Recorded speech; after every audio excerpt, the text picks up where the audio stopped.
Kita sama mengetahui bahwa dengan wafatnya orang alim, wafatnya ulama, terlebih beliau adalah juga merupakan zuriyah baginda Rasul sallallahu alaihi wasallam, adalah merupakan suatu musibah yang besar yang dialami kita semua umat manusia, khususnya umat Islam, khususnya bagi kita warga Jakarta.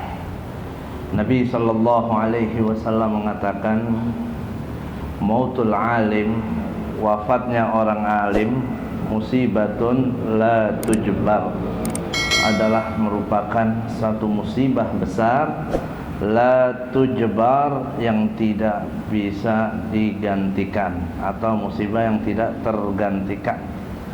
Wafatnya orang alim adalah merupakan satu kehilangan buat kita semua umat Islam, karena beliaulah adalah merupakan sebetul-betulnya orang yang mewarisi baginda Rasulullah sallallahu alaihi wasallam dengan baik, yaitu ilmunya baginda Rasul sallallahu alaihi wasallam.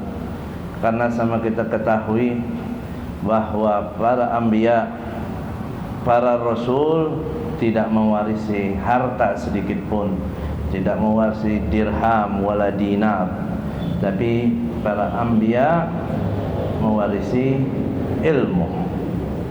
Dan Nabi sallallahu alaihi wasallam, nahnu ma'asyaral anbiya lam nuwarrisu dinaran wala dirhama walakin warisul ilm, atau kama qala sallallahu alaihi wasallam.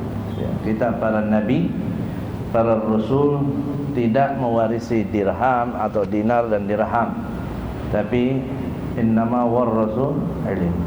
Para nabi dan rasul itu mewarisi ilmu. Ya, orang yang benar-benar menggapai, menerima warisan Rasul sallallahu alaihi wasallam dengan sebaik-baiknya, mereka adalah para ulama. Maka wafatnya ulama, termasuk yang hari ini meninggal dunia, Nurul Besar kita Habib Muhammad bin Alawi Al-Hamid, adalah merupakan musibah yang sangat besar kepada kita semua. Mautul alim, kata Nabi, musibatun la tujbar wa sulmatun la tusad, laksana juga kebocoran yang tidak bisa ditambal lagi. Karena dengan wafatnya satu orang alim, berapa banyak ilmu yang tenggelam, yang hilang dari kita. Ilmu beliau belum mungkin semuanya kita ambil, belum mungkin semuanya kita terima, ya. Bahkan kitanya sendiri kadang tidak mulazim dengan beliau, ya. Kita tidak selalu hadir dalam majelis-majelis beliau. Ya, Al-Faqir secara pribadi memiliki kecintaan yang sangat besar dengan beliau Habib Muhammad Al-Hamid. Karena Al-Faqir melihat beliau samping ilmunya yang begitu luas, begitu banyak, akhlaknya dan hatinya beliau, Masya Allah. Ya, beliau adalah orang yang sangat tulus, orang yang sangat ikhlas dalam mengajar, dalam berdakwah. Memang terkadang terlihat beliau kalau ngomong ceplas-ceplos, ya. Tapi beberapa kali Al-Faqir hadir dalam majelis beliau, dengan ceplas-ceplos bahasanya itu betul-betul menyentuh hati jamaah.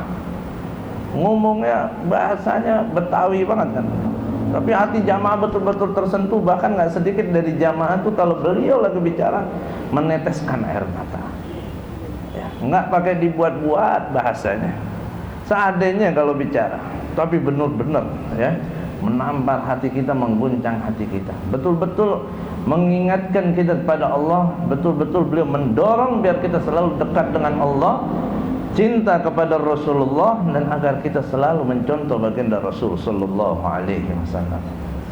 Mautul alim juga kata Nabi adalah najmun tumis, ya, laksana bintang yang padam, ya, sebagaimana adanya bintang di langit. Selain di situ keindahannya, manfaatnya banyak buat petunjuk, ya, bagi orang yang tersesat. Adanya orang alim, insya Allah kita terselamatkan dari kesesatan. Maka ketika orang alim meninggal dunia, semakin besar bahaya-bahaya, fitnah-fitnah, cobaan, ujian melanda kita karena kita bingung ke arah mana. Makanya jangan sampai ya, kita menyia-nyiakan ulama-ulama kita yang masih ada. Ya, kita tidak mau mengambil ilmu-ilmu beliau, kita menjauh dari beliau. Jangan sampai cuma kita bisa bersedih ketika beliau sudah meninggal dunia, tapi ketika kita masih hidup kita sia-siakan. Ya, banyak kita dulu Imam Al-Haddad sempat mengatakan, ya, orang itu banyak yang mudahul kubur, yang cuma bisa memuji-muji kuburan. Artinya apa? Kalau orang yang sudah meninggal baru dipuji, dia orang alim, dia orang baik, orang masya Allah. Tapi ketika hidup, kagak pernah dekat, nggak pernah datang, nggak pernah ziarah, nggak pernah silaturahmi, nggak pernah duduk mau hadir taklimnya, ngambil ilmunya. Giliran udah meninggal baru pada nangisin. Nabi SAW mengatakan apa? Mautu ghabilatin aisar min mautil alim. Mati satu suku, ya, itu lebih ringan dibanding matinya satu orang alim. Ya, meninggalnya satu orang alim itu jauh lebih berat dari matinya ribuan orang yang nggak ada ilmunya. Jadi ini merupakan suatu musibah besar yang menimpa kita umat Islam. Jadi selain Rasul sallallahu alaihi wasallam mengatakan khuzul ilma qabla ayyadhab, ambil ilmu itu sebelum ilmu pergi. Sahabat bertanya, wa kaifa yadhhabul ilm ya Nabi Allah? Bagaimana ilmu itu pergi ya Rasulullah, wahai Nabi Allah?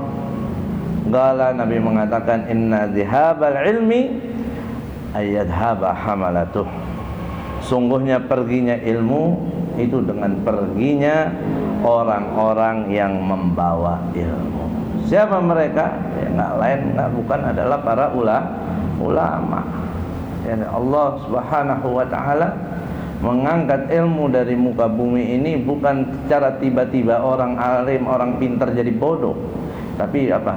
Bimautil ulama. Dengan semakin banyaknya wafatnya ulama, ya, ini sudah sebagai pratanda, ya, semakin dekatnya kita dengan hari kiamat. Kata Nabi, min alamatis sa'ah, termasuk tandanya kiamat adalah rufi'al ilm, ya, diangkat itu ilmu. Gimana diangkat? Nabi jelaskan dalam hadis lain, ya, bimautil ulama, dengan meninggalnya para ulama, ya. Dalam tahun ini di 2020 nih, ya, banyak banget, ya, ulama-ulama kita yang meninggal dunia.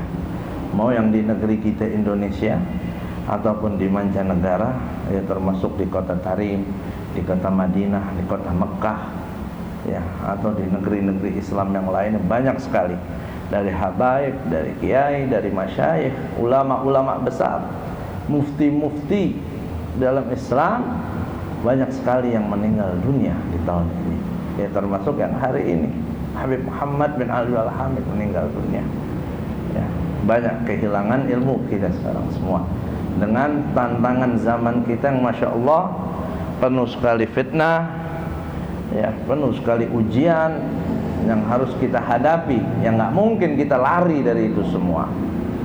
Oke, pesan saya, ya, jangan kita jauh-jauh dari ulama, jangan kita menghindar dari ulama, ya, karena nggak bisa kita selamat tanpa arahan petunjuk daripada ulama-ulama kita. Nabi Shallallahu Alaihi Wasallam sudah mengisyaratkan bahwa umatnya kelak akan banyak yang bakal lari dari ulama daripada fuqaha, ya, bukan jauh lagi tapi lari.